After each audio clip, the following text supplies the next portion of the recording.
Budget 2024 हमारी जो tagline है, तेजी की गारंटी। और बजट और बाजार पर बातचीत करने के लिए देश के दिग्गज म्यूचुअल फंड्स में से एक निप्पॉन इंडिया म्यूचुअल फंड के हेड इक्विटी रिसर्च और फंड मैनेजर आशुतोष भार्गव साहब हमारे साथ कार्यक्रम में शामिल हो रहे हैं, जो बाजार पर, इकोनॉमी पर और इन सारे आंकड़ों पर बड़ी गहरी पकड़ और नज़र रखते हैं। आशुतोष जी, बहुत बहुत स्वागत है। वैसे तो आपसे इस नए साल में पहली बार मुलाकात हो रही है, तो सबसे पहले तो आपको, आपकी फंड मैनेजमेंट की पूरी टीम को, निप्पॉन में आपके जो साथी हैं और आपके लाखों जो निवेशक हैं, उन सबको हमारी तरफ से नए साल की बहुत बहुत शुभकामनाएं सर। Thank you Anil. बिल्कुल। Same to you. इस नए साल में जो सबसे पहली सबसे बड़ी इवेंट है, बजट है। नो डाउट इस बार छोटा होगा, चुनाव से पहले का है, लेकिन फिर भी क्या उम्मीदें रखी जाए? क्या बजट में कुछ एक्शन रहेगा, कुछ अनाउंसमेंट रहेंगे? आपका क्या मानना है?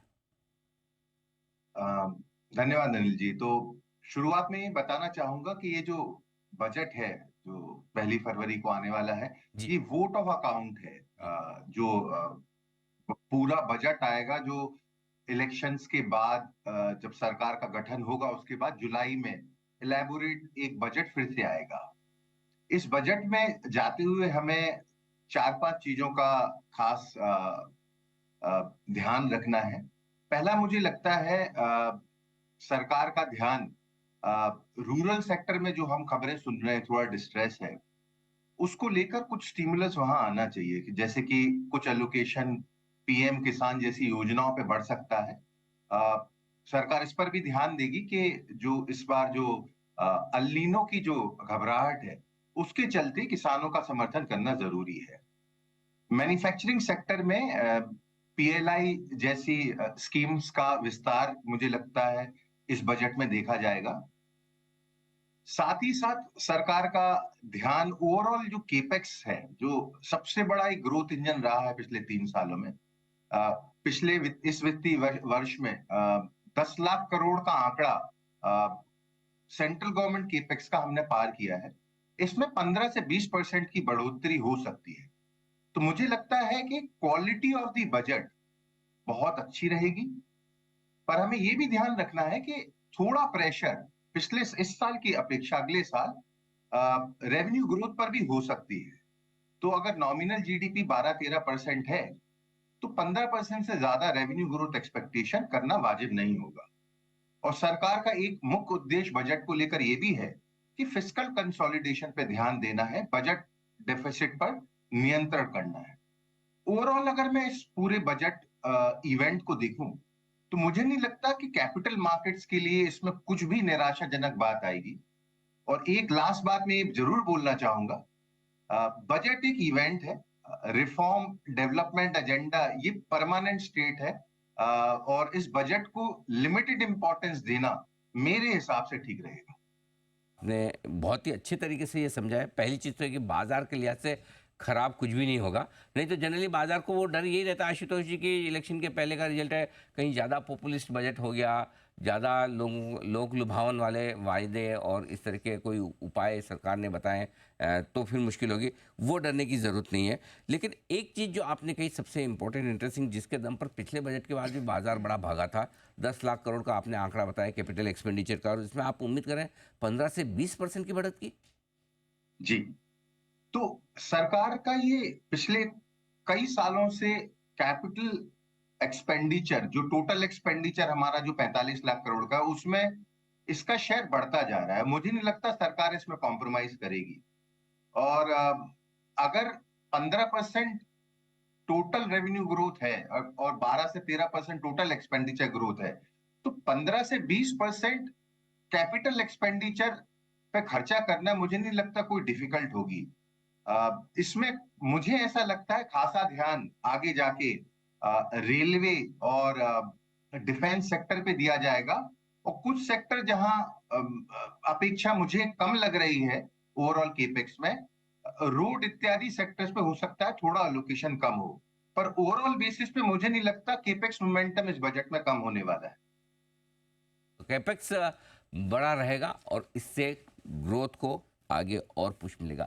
अब आशुतोष जी, एक राय निवेशकों के लिहाज से लेना चाहता हूँ। वैसे तो इस बार थोड़ा डर कम है, क्योंकि सबको लगता है कि चलो इंटरिम बजट है या वोट ऑन अकाउंट है, तो ऐसी ज़्यादा चिंता की बात नहीं, लेकिन फिर भी लोगों को रहता है कि बजट के पहले थोड़ा प्रॉफिट बुक कर लें, मार्केट लाइफ हाई पे है, बने रहें, कहीं ऐसा तो नहीं बहुत ऊपर नीचे हो जाएगा। तो जो निवेशक ऑलरेडी पैसा लगा कर बैठे हैं, क्या राय होगी उनकी? और जो नया पैसा लगाना चाहते हैं, क्या बजट का इंतज़ार करें उसके बाद लगाएँ या नहीं, कोई दिक्कत नहीं, जब है पैसा तभी लगा दीजिए? अनिल जी, मुझे नहीं लगता बजट कोई भी कारण होना चाहिए बाजार में। जो भी अपना असेट लोकेशन लोग कर रहे हैं या निवेश करके बैठे हैं या करना चाहते हैं, बजट एज एन इवेंट मुझे नहीं लगता मैटर करना चाहिए, खासकर ये पर्टिकुलर बजट। चलिए ये बढ़िया बात है कि आपका निवेश करने का इरादा है, तो बजट के एक तरह से कोई बहुत बड़ी इवेंट आपके लिए है नहीं। अब सर चूंकि इस साल आपसे मुलाकात ही पहली बार हो रही है, तो मुझे पूरे साल भर के लिए भी आपसे बाजार का आउटलुक लेना है। कैसे देख रहे हैं आप दुनिया भर के बाजारों को और हमारे बाजारों को? तो अनिल जी, हम सबने थोड़ा हम सब पॉजिटिवली सरप्राइज हुए जिस तरीके से 2023 का अंत हुआ ग्लोबल मार्केट्स में, हमारे मार्केट्स में। तो मुझे लगता है थोड़ा अगर कंसोलिडेशन अगर बाजार में होता है तो इसमें कोई घबराने वाली बात नहीं है। मार्केट में बहुत सारी अच्छी न्यूज आई है, पर इन सब का परिणाम अर्निंग्स में ग्लोबली देखना बाकी है। और कुछ सेंट्रल बैंक्स में अभी भी हिचकिचाहट है, जैसे कि emerging market central bank, PBOC, China, इन सब सेंट्रल बैंक्स में अभी भी स्टिमुलस को लेके कुछ हिचकिचाहट है। मुझे लगता है जैसे जैसे सेंट्रल बैंक ईजिंग की तरफ बढ़ेंगे, बाजार में एक नया मोमेंटम आएगा। और हमें खास ग्लोबल मार्केट्स में ये देखना है कि इमर्जिंग मार्केट्स में जो रोटेशन है वो इस साल मुझे लगता है होना चाहिए। मेरा पूरा ध्यान ग्लोबल मार्केट्स पे उस तरफ रहेगा। अपने मार्केट से रिलेटेड मुझे लगता है सेम चीज, बहुत सारी अच्छी न्यूज आई है, मुझे कोई बड़ी रिस्क नहीं नजर आती। बट अगेन एक इंपॉर्टेंट पॉइंट हाईलाइट करने जैसा है कि अर्निंग्स का मोमेंटम जो हमने अभी तक देखा है वो यहां से स्लो होने वाला है। तो हमारी अपेक्षा है जैसे कि निफ्टी की अर्निंग इस तिमाही के जो नतीजे आएंगे दिसंबर तिमाही के, वो 10-11% से ज्यादा नहीं आएंगे। और ये पिछले 2-3 तिमाही से की अपेक्षा ग्रोथ कम होगी, और हो सकता है अगले तिमाही दिसंबर तिमाही में भी ग्रोथ अर्निंग्स की थोड़ी कम हो। और इसके चलते मुझे लगता है थोड़ा बहुत कंसोलिडेशन मार्केट में हो सकता है। पर पूरे साल का अगर हम आकलन करें तो 13 से 14% की अर्निंग्स ग्रोथ अभी भी मुझे लगती है। और मुझे लगता है बाजार के रिटर्न ओवरऑल अर्निंग्स के जो ग्रोथ होगी उसको मिरर करेगा, क्योंकि री रेटिंग ऑलरेडी हो चुकी है। रिटर्न यहां से अब आगे जाकर अर्निंग्स के बेसिस पे आएंगे। ओके, बिल्कुल। तो अर्निंग्स के बेसिस पे इस साल सबसे बड़ा इम्पोर्टेंट फैक्टर आगे रहने वाला है बाजार के लिहाज से। सर ऐसे में कहाँ आपको उम्मीद है कि अच्छी कमाइयाँ होगी सेक्टर्स में, कंपनियों में, और वहाँ पर निवेश के मौके अभी भी हैं बाजार में? तो अनिल जी, हम पिछले 1-1.5 साल से घरेलू डिमांड वाले सेक्टर्स में बने हुए हैं। हमें अभी भी लगता है कि रिलेटिव बेसिस पे जो वैश्विक डिमांड वाले सेक्टर्स हैं जैसे आईटी, मेटल्स, केमिकल, उनकी अपेक्षा ग्रोथ और ग्रोथ का आउटलुक अभी भी घरेलू डिमांड वाले सेक्टर्स में अच्छा बना हुआ है। तो banks, utility, auto auto ancillary, real estate, even capital goods, ये जो सेक्टर्स हैं जहां हमारा ओवरवेट है। और हमें लगता है इन सब सेक्टर्स में अभी भी वैल्यूएशंस का और अर्निंग्स का अच्छा समावेश है। तो वॉलेटिलिटी के बावजूद मुझे लगता है इन सेक्टर्स में अभी भी इन्वेस्टर्स को बने रहना चाहिए। और पूरे साल का अगर हम विश्लेषण करें तो हो सकता है 2023 की तरह 2024 में भी यही सेक्टर फिर से आउट परफॉर्म करेंगे। ओके, बिल्कुल ठीक बात है। तो यही सेक्टर आउट परफॉर्म करने की कोशिश करेंगे। कोई खास ऐसे सेक्टर्स जहाँ 2024 में थोड़ी सावधानी रखें?